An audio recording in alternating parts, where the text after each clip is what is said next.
Bună seara, dragilor! Deja este o obișnuință spre plăcută și pentru dumneavoastră să ne vedem în fiecare seară la orele 20, la un timp pe care să-l petrecem împreună cu Domnul Dumnezeu. Dragilor, aș vrea în această seară să prefațez cuvântul relatându-vă o întâmplare. Pe vremea când tocmai ce se descoperise telegraful, un anunț într-un ziar spunea ceva de genul: angajăm operatori de cod Morse. Toți cei care sunt doritori să se prezinte în ziua de, la ora de, într-o anumită clădire. Un tânăr, alături de alți 7 candidați, s-a prezentat, a ajuns în încăperea unde toți erau așezați, așteptând să fie chemați. O secretară le-a dat un formular pe care să-l completeze, au completat acest formular, tânărul nostru s-a așezat alături de cei 7, după câteva minute tânărul s-a ridicat și a plecat direct spre biroul din față.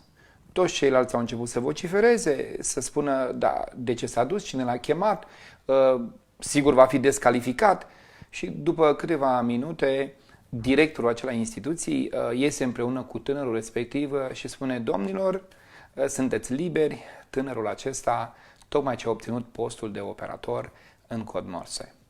Atunci ceilalți au întrebat: bun, dar ce s-a întâmplat? Noi n-am fost chemați. Și a spus: voi ați fost chemați toți, pentru că în timp ce stăteați aici în sală, codul Morse, telegraful, mergea continuu și spunea: cel ce aude acest mesaj să intre. Cel ce aude acest mesaj să intre, căci dacă aude acest mesaj și intră, slujba este a lui. Așadar, tânărul a intrat pentru că în codul Morse a auzit acest mesaj: cine aude acest mesaj să intre, slujba este a lui. Sunt zile în care Dumnezeu are și el o frecvență pe care emite. O frecvență prin care ne spune: cine aude ce are de spus Duhul, să intre și să lucreze cu Domnul Dumnezeu, pentru că Dumnezeu caută oameni care să se înscrie în slujbele sfinte. În această seară suntem într-un moment în care vom depăna câteva gânduri despre ce înseamnă slujirea. Astăzi este miercuri în săptămâna mare, comemorăm în mod deosebit mirungerea cu un de lemn, cu nard de mare preț și am vrea să stăm câteva momente în preajma cuvântului lui Dumnezeu. Aș vrea să vă spun, prea iubiților, că următorul lucru: dacă cineva dintre dumneavoastră, în timp ce noi suntem în direct, dorește să ne adreseze întrebări, poate să o facă cu toată libertatea. Puteți să întrebați lucruri care țin de viața dumneavoastră, puteți să întrebați lucruri care țin de cuvântul din această seară, puteți interveni în intervalul acesta în care noi stăm împreună de vorbă, așa că să vă simțiți, vă rog, liberi, să putem comunica în această seară. Așa că dacă sunteți pregătiți, haideți din toată inima să procedem la drum, haideți din toată inima să vedem ce are să ne spună Dumnezeu în această seară și aș vrea câteva lucruri simple, dacă Dumnezeu ne ajută. Textul la care m-am oprit este textul din Matei, capitolul 26. Aș vrea să vă spun în primul rând un lucru ca să fim lămuriți. Această ungere cu mir apare cel puțin în două contexte diferite.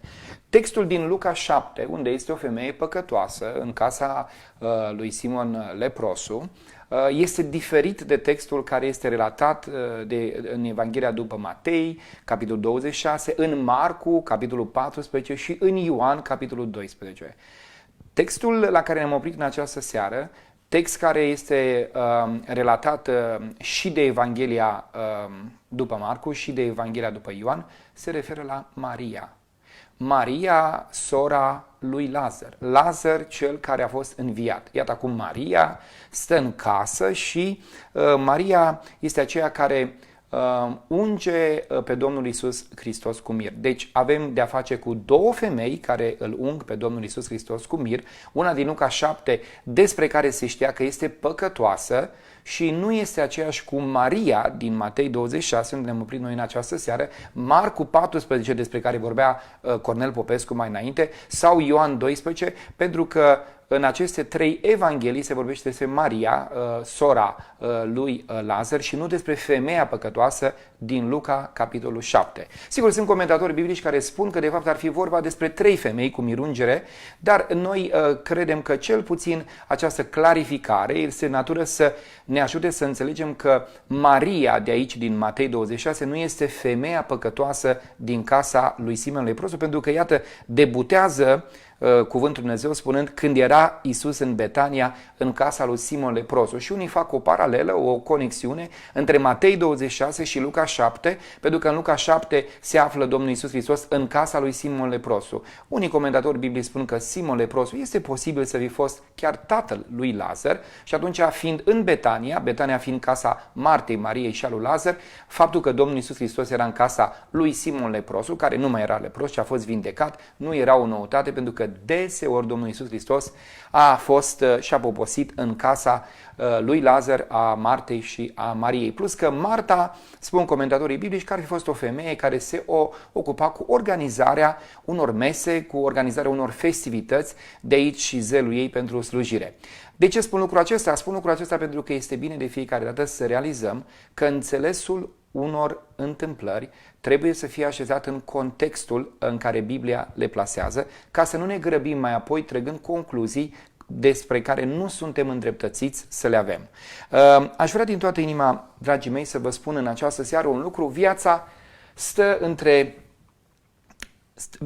între turnarea unui mir pe care femeia aceasta, Maria, îl toarnă pe capul Domnului Iisus Hristos, sau să fii turnător al mirelui. Vedeți, această narațiune biblică este plasată între două personaje biblice. Primul personaj biblic este Maria, ale cărei cuvinte nu sunt consemnate pentru că nu există. Maria vorbește cu fapta, și Iuda, care este activ în toate contextele paralele ale acestui text în care apare el este activ, el este revendicativ, el este supărat, el comentează, el critică. Această întâmplare debutează cu Maria, care toarnă mir, și se va termina cu Iuda, care îl toarnă pe Hristos preoților și devine trădător. De aceea e important să înțelegem că această narațiune biblică vorbește despre două personaje. Aceste două personaje sunt într-un contrast extraordinar de puternic. Pe de o parte, Maria este o femeie, adică face parte din oamenii slabi, oamenii care, cel puțin în societatea aceea, femeile nu aveau un rol ca și astăzi. Nu era, dacă vreți, în rândul ucenicilor Domnului Iisus Hristos, iar pe de altă parte este Iuda, cel care a umblat 3 ani de zile cu Domnul Iisus Hristos, și despre ei doi, Biblia spune un lucru pe care aș vrea să subliniez din început. Iar ce spune Biblia în versetul 7. Când era Iisus în Betania, în casa lui Simon leprosul, s-a apropiat de el o femeie. Când se termină textul acesta biblic, se termină în felul următor. Atunci, spune versetul 14, unul dintre cei 12, numit Iuda Iscarioteanu, s-a dus la preoții cei mai de seamă și le-a zis: ce vreți să-mi dați și îl voi da în mâinile voastre. De ce spun lucrul acesta? Pentru că viața noastră trebuie să aibă un reper dincolo de care să măsurăm succesul sau insuccesul nostru. Cum ai putea să-ți definești succesul în viață? Ce înseamnă să ai o viață bună? Ce înseamnă să ai o viață cu biruință? Reperul pe care vreau să ți-l propun în această seară este apropierea sau depărtarea de Domnul Iisus Hristos. Noi toți avem dorințe pământești, noi toți avem dorințe omenești, noi toți visăm la ceva pe pământul acesta. Și spunem de regulă în felul următor: dacă aș putea obține lucrul acesta, aș fi un om împlinit, aș fi un om fericit, aș fi un om de succes. Numai că aceste repere pe care noi le așezăm, deseori se dovedesc a fi extraordinar de perisabile, fragile. Mulți oameni au spus: dacă aș avea casa pe care mi-o doresc, aș fi un om de succes. Aș spune că viața mea e o viață bună. Ai avut casa pe care ți-ai dorit-o. Și la ce te-a ajutat lucrul acesta? Pentru că n-ai devenit nici mai fericit, nici mai împlinit. Sunt anumite repere pământești pe care noi le facem, le stabilim și reperele acestea pământești sunt repere pământești care, odată ce noi le obținem, își dovedesc fragilitatea lor. Succesul în viață aș vrea să fie măsurat după apropierea sau depărtarea de Domnul Isus. O femeie s-a apropiat de Domnul Isus și un ucenic s-a depărtat de Domnul Isus. Ucenicul care s-a depărtat de Domnul Isus Hristos, mergând la preot și vânzându-l, este vorba despre Iuda Iscarioteanu, avea să nu mai regăsească calea spre Dumnezeu. Este extrem de important să înțelegi că dacă e întors spatele lui Dumnezeu, fiecare pas te depărtează și nu știi dacă nu cumva pasul acesta pe care l-ai făcut în ultima perioadă s-ar putea să fie decisiv, s-ar putea să fie prea mult și să nu mai regăsești calea spre Dumnezeu.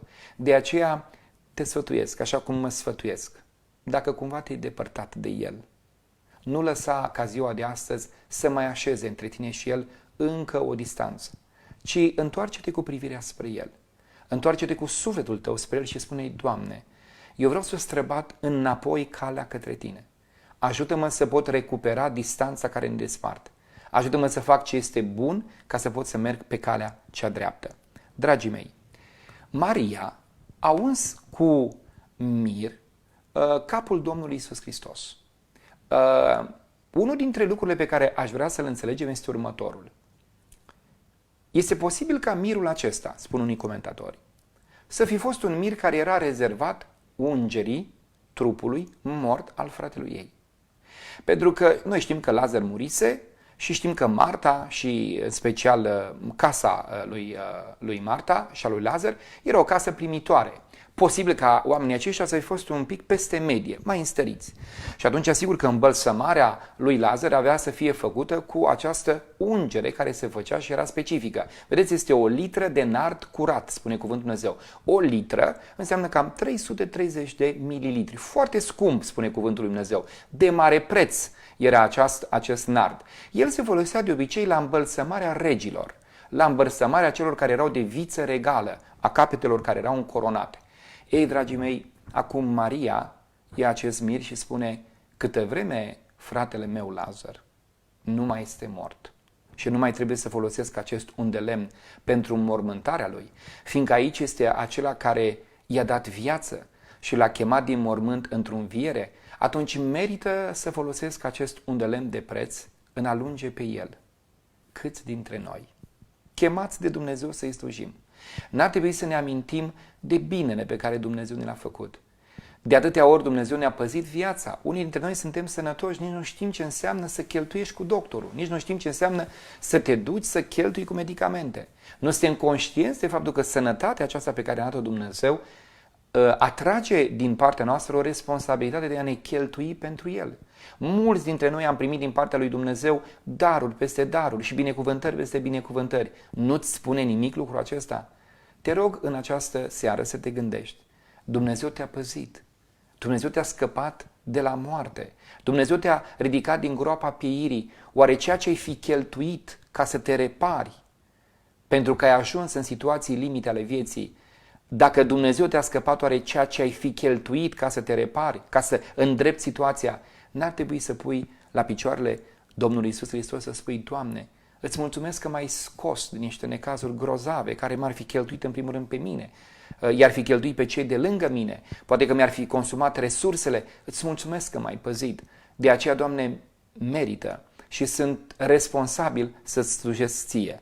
Dumnezeu să ne ajute în privința aceasta și Domnul Dumnezeu să ne binecuvânteze. Dragii mei, tot ascult în zilele acestea comentarii cu privire la faptul că am văzut foarte multe comentarii, foarte multe discuții, mai ales acum când în fiecare zi ne numărăm morții, în fiecare zi tot vedem că cifra celor care decedează crește și astăzi, din nefericire, încă 20 de persoane au murit.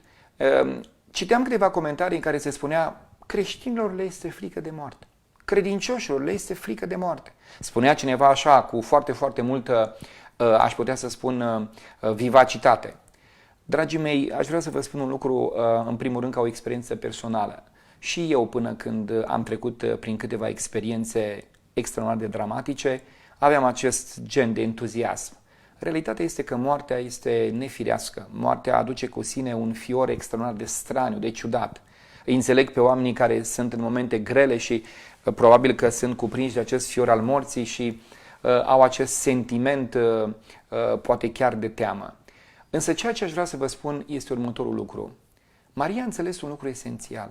Maria a înțeles că ungându-L pe Domnul Iisus Hristos o face într-un moment în care fața Domnului Iisus Hristos era îndreptată spre Ierusalim. Maria nu era străină de ceea ce se vorbea în stânga și în dreapta. Complotul preoților, Caiafa care hotărâse împreună cu Sinedriu să-L omoare. De jur împrejur se știa că este vânat Domnul Iisus Hristos, că din moment în moment poate să fie arestat și răstignit, ucis, executat. De unde știa Maria lucrul acesta? Pentru că îl înviase pe Lazar și știa că din momentul învierii fratelui său, Domnul Iisus Hristos mai mult ca niciodată a fost vânat. Știa lucrul acesta și datorită faptului că chiar fratele ei Lazar era vânat de către preoți și considerat inamicul public numărul 2. Maria era conștientă de pericolul la care s-a expus Domnul Iisus Hristos în momentul când a săvârșit această minune a învierii lui Lazar. Dragii mei, ne-am angajat pe un drum. Și aș vrea din toată inima ca fiecare dintre noi să fie conștient în această seară că noi suntem uneori prea setoși de viață. Nu e rău să ceri prezența Duhului Sfânt, nu e rău să ceri undelemnul Duhului Sfânt, dar aș vrea să cerem nu doar acel undelemn de viață. Doamne, rezolvă-mi, Doamne, dă-mi. Aș vrea să cerem și acel undelemn al pregătirii minții și sufletului nostru pentru întâlnirea cu Dumnezeu. Există momente când Duhul lui Dumnezeu în rugăciune te îndeamnă către o altfel de privire. Deseori Duhul lui Dumnezeu vrea ca tu și eu să stăm în rugăciune și să ne uităm la întreaga viață. Să ne uităm la momentele care ne mai despart de întâlnirea cu Dumnezeu și să primim acea ungere din partea Duhului Sfânt care să ne facă să avem aceeași atitudine ca Domnul Iisus Hristos, despre care se spune că și-a îndreptat fața cu hotărâre, într-un mod determinat să meargă spre Ierusalim, fără să aibă nicio urmă de ezitare. Dragii mei, noi suntem copiii lui Dumnezeu și aș vrea ca Dumnezeu să ne ungă cu acest undelemn al curajului, al îndrăznelii. Ne așteaptă o viață veșnică cu Dumnezeu, ne așteaptă un locaș pregătit de Domnul Dumnezeu. Deseori cerem acel undelemn al vieții, acel undelemn de rezolvă-mă, ajută-mă, scapă-mă. Uneori trebuie să cerem și acest undelemn al pregătirii noastre în vederea trecerii. Vă garantez că e nevoie de un undelemn special, ca momentul acesta al trecerii de pe pământ spre cele veșnice să fie unul în care să ai tărie, să ai ajutorul lui Dumnezeu, să ai prezența lui Dumnezeu. Este extrem de important să avem nu doar acest undelemn pe care Duhul Sfânt ne-l dă ca să putem birui în viața de zi cu zi, și să avem și acest undelemn al pregătirii noastre pentru trecerea în veșnicie. Domnul Iisus Hristos, spune cuvântul Dumnezeu, a fost uns cu undelemn în vederea îngropării Lui, în vederea morții sale. Asta spune cuvântul lui Dumnezeu. Ea a turnat acest mir pe trupul meu și l-a făcut în vederea pregătirii pentru îngropare. Am cerut undelemnul Duhului Sfânt pentru că suntem setoși de viață. Să cerem undelemnul Duhului Sfânt pregătindu-ne și pentru moarte. Pentru că moartea nu este decât o intrare în adevărata viață. Domnul Dumnezeu să ne dea putere și Domnul Dumnezeu să ne ajute. Dragii mei, aș vrea să mai spun un lucru despre ceea ce înseamnă bărbăția. Vedeți, încăperea aceasta este o încăpere în care e o femeie, este sora lui Lazar, Maria, și ucenicii Domnului Iisus Hristos. Și Biblia spune în felul următor, ucenicilor le-a fost necaz în momentul când a văzut că Maria ia acest mir și îl toarnă pe capul Domnului Iisus. Trebuie să vă spun că cel ce a fost purtătorul de cuvânt, cel ce a fost primul care a deschis gura, cel ce a fost primul care a criticat, a fost Iuda. Și vreau să vă spun, dragii mei, că din nefericire, câteodată nu distingem vocile care sunt în jurul nostru. Ucenicii aproape la unison s-au luat după Iuda. Pentru că Biblia spune, ucenicilor le-a fost necaz când au văzut lucrul acesta și au zis, adică e un plural, s-au luat unii de pe alții și aproape că au făcut un cor. Ce rost are risipa aceasta? De fapt, primul care a inițiat această critică a fost Iuda. Ai grijă lângă cine stai. Ai grijă în al cui cor de voci intri. Judecă lucrurile înainte să deschizi gura. Pentru că deși pare un lucru bun, ce rost are risipa aceasta? Mirul s-ar fi putut vinde și cu banii aceștia obținuți s-ar fi putut da săracilor. Justificarea e bună, motivația pare corectă, Cuvintele, par corecte, dar în dărătul lor, spune cuvântul lui Dumnezeu, că era o motivație greșită și Biblia spune în Evanghelie după Ioan că Iuda spunea lucrul acesta nu pentru că se îngrijea de săraci, nu pentru că își dorea ca săracii să fie ajutați, ci pentru că era hoț și lua ce se punea în pungă. Nu repeta cu ușurință cuvintele oamenilor din jurul tău până mai întâi de toate nu le-ai judecat tu. Pentru că s-ar putea ca cuvintele lor să fie corecte sau să pară corecte și motivația lor să fie greșită și astfel să intri într-un cor al celor care repetă cuvintele care par drepte, dar cu o inimă care este cu o motivație greșită. Vedeți, un lucru care mie îmi place în această întâmplare este faptul că ucenicii care erau bărbați nu prea au dat dovadă de bărbăție. Pentru că bărbăția adevărată nu-i să dai din gură. Și din nefericire astăzi oamenii cred că războaiele se poartă doar la nivelul cuvintelor. Femeia aceasta, spune cuvântul Dumnezeu, că a tăcut, a venit, a uns pe Domnul Iisus Hristos, a spart vasul, pur și simplu a spart vasul, l-a uns pe Domnul Iisus Hristos, mireasma aceasta de nard curat a umplut locul respectiv și a pus capăt oricărei discuții, pentru că în momentul în care vasul a fost spart, mireasma aceasta a umplut încăperea, s-au oprit toate discuțiile. Dragii mei, bărbăția nu înseamnă să bați cu pumnul în masă, bărbăția nu înseamnă să ridici glasul, bărbăția nu înseamnă să-l înghesui, să-l pui pe om la colț cu cuvintele tale care sunt ascuțite ca tăișul unei lame, nu înseamnă să faci din limba ta o armă de atac. Bărbăția adevărată este să faci și să taci, sau să taci și să faci. Femeia aceasta a tăcut și a făcut și a fost mai bărbată decât bărbații din încăpere. De aceea Dumnezeu să ne ajute să nu cumva să ne mândrim cu ceea ce avem, nu cumva să ne mândrim crezând că suntem mai presus de alții, pentru că Dumnezeu cere mai degrabă tăcerea împreună cu fapta decât vorbăria goală, adică fără faptă. Dumnezeu să ne ajute, Dumnezeu să ne dea putere. Bărbăția adevărată este să te cheltuiești, să te jertfești. Este să iei din al tău ca să dai pentru altul. Și aș vrea să ne ajute Dumnezeu și să ne binecuvânteze și să ne dea putere. Vreau să ne apropiem de momentul final al acestei serii și să vă spun unul dintre lucrurile care mie îmi sunt foarte dragi și pe care îl socot ca fiind important, și anume următorul fapt. Dragii mei, trăim într-un timp în care extraordinar de important este să fii eficient. Societatea noastră este o societate în care foarte mulți oameni lucrează în acest domeniu corporatist. Dacă dumneavoastră vă aduceți aminte, a existat la un moment dat o situație în țara noastră care a fost descrisă pe larg de către mass media, cu o tânără care, datorită surmenajului, a murit. Pentru că ritmul corporatist, pentru că ceea ce se cere în activitatea corporatistă este să fii eficient. Suntem într-o lume în care pragmatismul și eficiența, produsul e mai important decât orice altceva. Peste tot se cere să fie eficient, să fie eficient, să fie eficient. Nimeni nu te întreabă care e costul, nimeni nu te mai întreabă cât anume înseamnă lucrul ăsta. Important este ca toate lucrurile să fie eficiente. Dragii mei, vreau să vă spun un lucru. Nu e rău să fii eficient. Viața trebuie să aibă o urmare, viața trebuie să producă ceva. Dar știți ce? Lumea aceasta s-a urățit extraordinar de mult.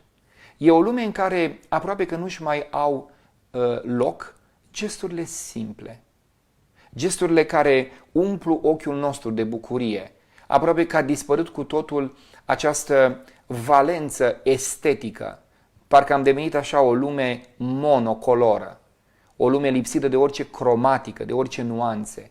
Nu mai suntem capabili să vedem frumosul din gesturile mici, nu mai suntem capabili să putem vedea lucrurile deosebite ale vieții. Și cuvântul Lui Dumnezeu spune că această femeie, Maria, care a venit și a uns pe Domnul Iisus Hristos în timp ce ucenicii erau contrariați, erau ațățați de către Iuda și intraseră în corul nemulțumirii, Hristos s-a înfruntat. Hristos i-a înfruntat și modul în care Domnul Iisus Hristos a răspuns este absolut uluitor. Ia apărarea femeii în fața lor, se pare că de aceasta și Iuda, din acest motiv Iuda a fost extraordinar de inflamat pentru că a fost rănit în orgoliul lui, cum adică el îmi închide mie gura în fața unei femei, pentru că Hristos a spus cu voce tare, de ce îi face supărare femeii? I-a luat apărarea acestei femei în fața bărbaților și posibil ca Iuda să fi fost atins în orgoliul lui, de aceea s-a și dus la preot și a spus ce-mi dați ca să vi-l dau în mâinile voastre. Dar un aspect extraordinar de important este ce urmează în a doua parte a acestei rostiri a Domnului Isus. El spune în felul următor, de ce îi faceți supărare femeii? Căci ea a făcut un lucru frumos pentru mine. Nu vorbește Domnul Iisus Hristos de utilitate, pentru că acest nard curat, această ungere, nu are o valență pragmatică, nu are o valență de eficiență, ci este un lucru estetic, un lucru care încântă ochiul, un lucru care creează un sentiment de bucurie, aduce, dacă vreți, culoare în acest alb-negru, în acest cenușiu al vieții noastre. Femeia aceasta face lucrul acesta și prin aceasta Domnul Iisus Hristos o laudă, prin aceasta Domnul Iisus Hristos o binecuvântează, ba încă Domnul Iisus Hristos spune un lucru care ar trebui să ne pună pe fiecare pe gânduri. Oriunde va fi vestită Evanghelia aceasta în întreaga lume, se va spune și ce a făcut această femeie. Vedeți, dragii mei, câteodată avem impresia că viața se traduce în cantitate. Cât am făcut, cât am acumulat. Viața se traduce în cât e îmbogățit pe cei de lângă tine, în lucruri poate uneori mărunte. Mama care își ține copilul în brațe, cei doi care se țin de mână și se plimbă, poate zâmbetul pe care l-ai acordat cuiva în momente grele, a adus o culoare în mijlocul acestui cenușiu al vieții. Ea a făcut un lucru frumos pentru mine. Frumosul se exprimă în nenumărate ipostaze, are nenumărate fațete frumosul. Trebuie căutat. Trăim într-un timp atât de urățit, atât de vulgarizat, atât de sărăcit în gesturi care să aducă frumosul. Mi-e așa de drag, am avut o perioadă mai dificilă și în perioada aceea mai dificilă când stăteam undeva la balconul bisericii pe care o slujisem, sus, acolo, în ultimile rânduri, aproape în fiecare serviciu la care participam, veneam dimineața la biserică, venea o soră cu un buchet de flori. Era scump, cheltuia. Buchetul acela de flori nu era util, pentru că era și mare, dar era un lucru frumos făcut pentru mine. Pentru că prin el îmi spunea, ești prețuit, nu te-am uitat. Uneori un lucru frumos ne ridică din starea aceasta de desnădejde, de descurajare. Ea a făcut un lucru frumos pentru mine, a spus Domnul Iisus Hristos. Și lucrul acesta ar trebui să-l redescopere această societate. Știi, poate că te-ai gândit că un cadou scump rezolvă problema celui de lângă tine. Poate că o suită de gesturi simple rezolvă problema celui de lângă tine. Poate că un sărut mâna pe care să-l spui mamei tale, poate un cuvânt de recunoștință pe care să-l spui tatălui tău, este ceea ce ar putea să fie așteptat de cel de lângă tine și să deschidă calea unor binecuvântări și unor relații. Vreau să vă spun foarte simplu, în încheiere, câteva aspecte legate de acest lucru frumos pe care l-a făcut Maria pentru Domnul Iisus Hristos. Vedeți, dragii mei, Domnul Iisus Hristos are o subliniere care aș vrea din toată inima să o înțelegem și noi. Ea a făcut un lucru frumos pentru mine. Cuvântul acesta, expresia aceasta, pentru mine, este modul prin care Domnul Iisus Hristos răspunde egoismului, acestui timp de egocentrism în care fiecare face pentru sine. Știți ce înseamnă frumosul duhovnicesc? Știți ce înseamnă frumosul dumnezeiesc? Frumosul duhovnicesc, frumosul dumnezeiesc, înseamnă să faci pentru alții. Când Domnul Dumnezeu a îmbrăcat pomii cu verdeață, cu rod, cu florile care sunt câmpul, a făcut-o pentru sine? Domnul Iisus Hristos a făcut-o pentru noi. Domnul Iisus Hristos, Dumnezeu, când a făcut când a creat ceea ce a creat, sigur că a făcut-o pentru bucuria sa, dar a făcut-o și pentru bucuria noastră, să ne bucurăm de tot ce este în jurul nostru. Știi ce înseamnă frumosul dumnezeiesc? Frumosul dumnezeiesc înseamnă să faci ceva pentru altul. Îmi spunea astăzi cineva că a fost în casa unei femei credincioase care a ajuns într-o situație limită, într-o situație de mare greutate, aproape nu metaforic, ci literalmente, nu mai avea ce să mănânce și s-a dus să o ajute cu o sumă de bani și cu anumite produse. Și spunea așa, primul lucru pe care l-a făcut femeia aceasta, după ce a primit ajutorul, a fost să se ducă și să se roage, să-i mulțumească lui Dumnezeu. Apoi, al doilea lucru a fost că a mulțumit persoanei care a ajutat-o. Și al treilea lucru este că a ieșit din casă și s-a dus să-și cumpere de alegurii. Lucrurile acestea care sunt pentru altul creează în noi o frumusețe lăuntrică care să ne dea puterea să luptăm cu urâtul lumii acestea, cu vulgarul lumii acestea.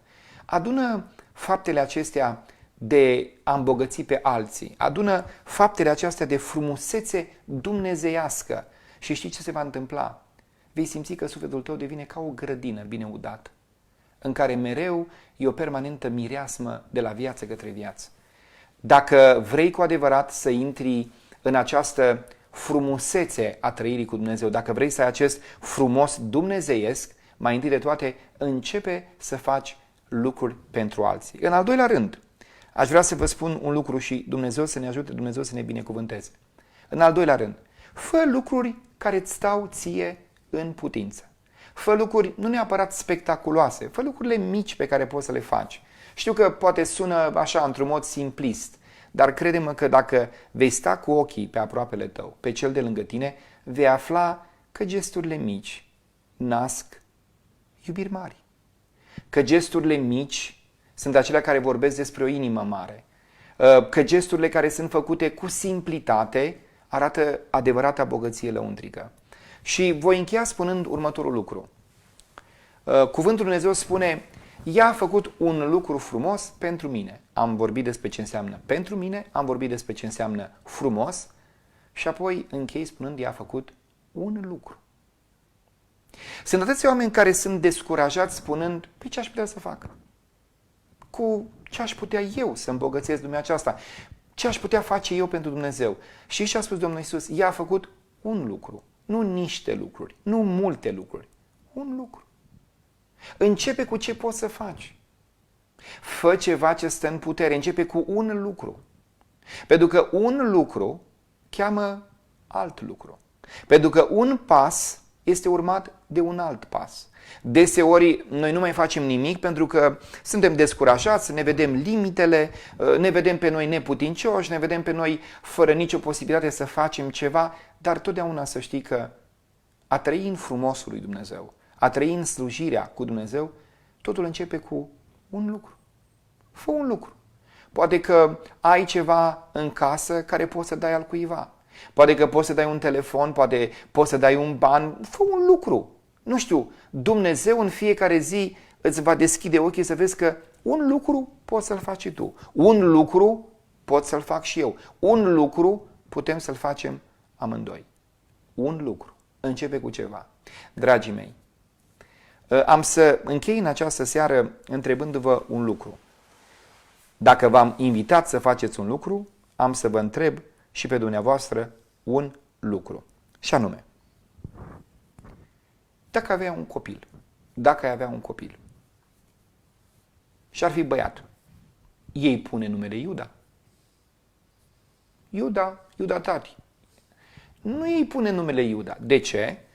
Pentru că numele Iuda este asociat cu trădarea, cu vânzarea, cu fiul pierzării. Dragii mei, trăiți-vă viața astfel încât din numele vostru să puteți face renume și nu poreclă. În această seară Dumnezeu ne vorbește despre o narațiune biblică în care sunt două personaje. O femeie care s-a apropiat de Domnul Iisus și un Iuda care s-a depărtat de Domnul Iisus. Tu să fii omul care să te apropii de Domnul Iisus, nu cu gând să-L vinzi, ci cu gând să vinzi din ale tale ca să poți să-i dai Lui, ca să poți să îmbogățești pe cei de lângă tine. Trăirea cu Hristos e dăruire. Dăruirea aceasta nu trebuie să aibă legătură neapărat cu eficiența, cu planurile pe care le fac alții. Știți ce, dragii mei, fiecare dintre noi este liber să-și dea cu părerea asupra resurselor lui. Vedeți ridicolul acestei situații? Ucenicii vorbeau, dar nu despre ce era al lor. Ucenicii vorbeau despre ceea ce era al altuia. Pentru că noi mereu ne dăm cu părerea despre ce este al altuia. Ia dă-ți tu cu părerea despre ce este al tău. Cu ce este al tău, fă ce vrei. Cu ce este al altuia, lasă-l pe el să decidă. Și aș vrea din toată inima ca Dumnezeu să ne ajute să ne concentrăm întreaga viață în apropierea de Domnul Iisus. Haideți cu fiecare zi să ne apropiem, cu fiecare zi să ungem trupul Domnului Iisus. Ce înseamnă să ungi trupul Domnului Iisus Hristos? Înseamnă să dai celui ce n-are. Înseamnă să ajuți pe cel căruia este greu. Pentru că trupul Domnului Iisus Hristos înseamnă mădularele acestea care suntem noi, înseamnă credincioșii de peste tot, înseamnă, dacă vreți, semenii noștri. De aceea aș vrea ca în această seară Dumnezeu să ne ajute, Dumnezeu să ne binecuvânteze și Dumnezeu să ne dea putere să fim ținuți minte și să lăsăm în urma noastră o mireasmă care să umple încăperea. Când te rogi, începând de astăzi, să spui așa: Doamne, m-am tot rugat să-mi iasă viața. Ei, ajută-mă să-mi iasă și moartea. Ajută-mă să fiu pregătit și în vederea trecerii de pe pământul acesta. Nu vreau doar o ungere pentru viață, dar vreau și o ungere în vederea îngropării mele. Și când vei pleca de aici, să fie camera, adică tot ce ține de relațiile tale, camera să fie umplută de această mireasmă care să fie aducătoare de viață. Aș vrea să vă spun, dragii mei, că dacă dumneavoastră știți, la un moment dat s-a înființat premiul Nobel. Nu știu dacă dumneavoastră aveți știință cum a fost înființat premiul Nobel, dar în momentul în care fratele lui Alfred Nobel a murit, oamenii l-au confundat cu el și s-a făcut un necrolog. Și în necrologul acela, printre altele, s-a spus următorul lucru: Alfred Nobel este inventatorul dinamitei, care a ucis mai mulți oameni decât cele două războaie la oaltă. Când a citit acest necrolog, Alfred Nobel s-a speriat. A zis: așa mă va ține minte umanitatea? Ca inventatorul dinamitei, se spunea regele dinamitei. Și a zis: cu asta să fie ținut minte? Ca inventatorul dinamitei, cel care, prin ceea ce a inventat, a ucis mai mulți oameni decât războaiele la un loc?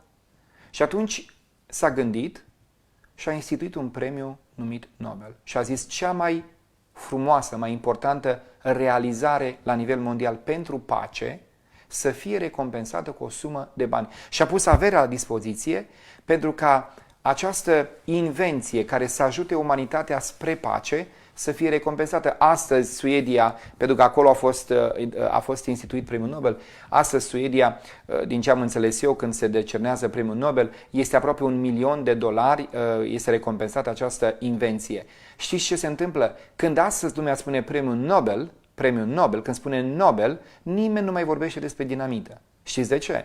Pentru că investiția pe care a făcut-o Nobel, din momentul în care și-a citit într-un mod eronat acest necrolog, nefiind vorba de el, ci despre fratele lui, a luat o măsură să-și schimbe viața și să investească în bunăstarea aproapelui, în pacea omenirii. Tu în această seară ești pus în aceea situație în care ai libertatea să iei o decizie și să nu te depărtezi de Isus cum a făcut Iuda, să te pierzi undeva în negură, ci să fii o Marie care să te apropie mereu și mereu cu dragoste de Dumnezeu. Și ascultă-mă, fă un lucru, începe cu un lucru, simplu, mărunt, mic, fă-l că-ți stă în putință și vei vedea cum un lucru cheamă alt lucru, cum un pas este urmat de un alt pas. Și uite așa, slujirea ajunge să fie o binecuvântare. Dragilor, doresc din toată inima ca Dumnezeu din cer să vă binecuvânteze viața, casa și familia. Mă rog lui Dumnezeu ca să fiți ocrotiți și protejați de mâna bună a lui Dumnezeu. Mă rog ca cei dragi ai voștri să se bucure de sănătate, voi înși vă să vă bucurați de sănătate. Mă rog ca neamul românesc să fie izbăvit de pandemia aceasta de coronavirus. Mă rog ca doctorii, cadrele medicale, cei ce sunt în spitale în linia de întâi, să le dea Dumnezeu putere, să le răsplătească și Dumnezeu să-i protejeze. Mă rog pentru credincioșii Bisericii Renovatio. În 20 de minute intrăm în rugăciune. Ne rugăm și astăzi ne rugăm în mod deosebit ca Dumnezeu să ne ajute să trăim o viață de apropiere față de El. Să trăim o viață în care să putem să avem curajul de a dărui, să facem lucruri frumoase care să coloreze viața aceasta care e atât de cenușie. Lucruri frumoase prin care Dumnezeu să fie cunoscut de către oameni din jur, lucruri simple ale iubirii, lucruri care să fie gingașe, care să vorbească despre frumusețea dragostei lui Dumnezeu.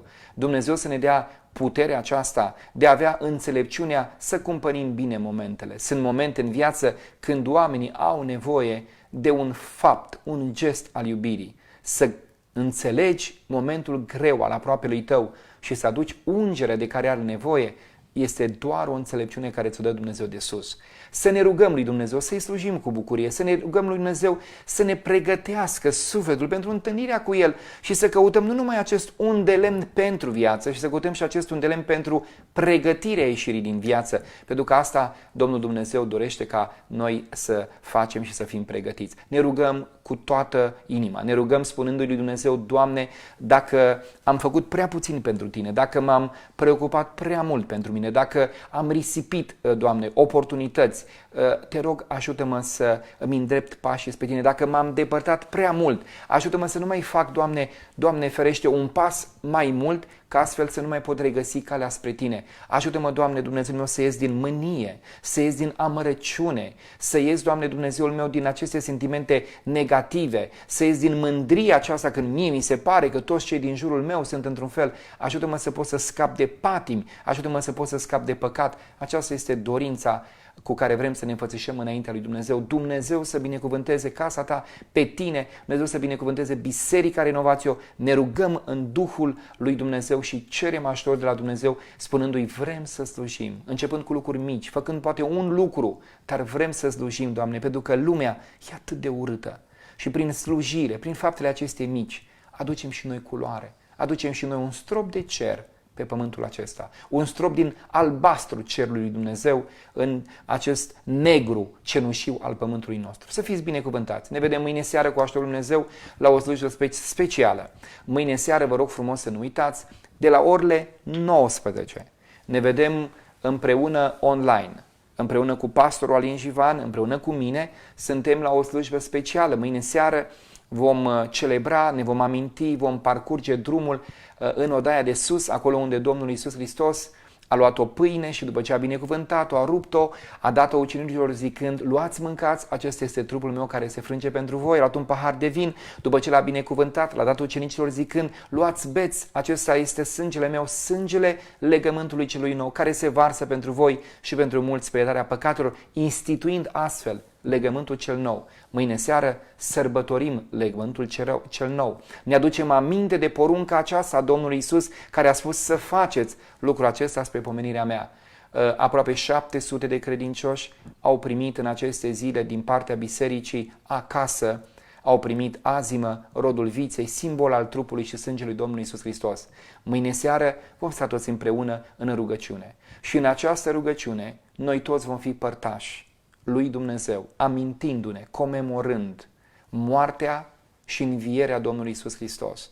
Mulțumim lui Dumnezeu pentru această oportunitate deosebită. Vă așteptăm mâine seară la o slujbă specială, la orele 20, în jur de 20, când vom încheia, vom sta toți în rugăciune ca un trup al lui Hristos în unitate și toți vom fi părtași acestei slujbe deosebite, acestei părtășii deosebite, când vom sta înaintea lui Dumnezeu, amintindu-ne de moartea sa ispășitoare, de învierea sa biruitoare și de înălțarea la cer. Să fiți binecuvântați și vă rog să nu uitați cuvântul, dacă vreți, cuvântul de întărire, ceea ce ne-a ajutat în această perioadă, ceea ce Biserica Renovatio mereu și mereu a spus prin credincioșii ei.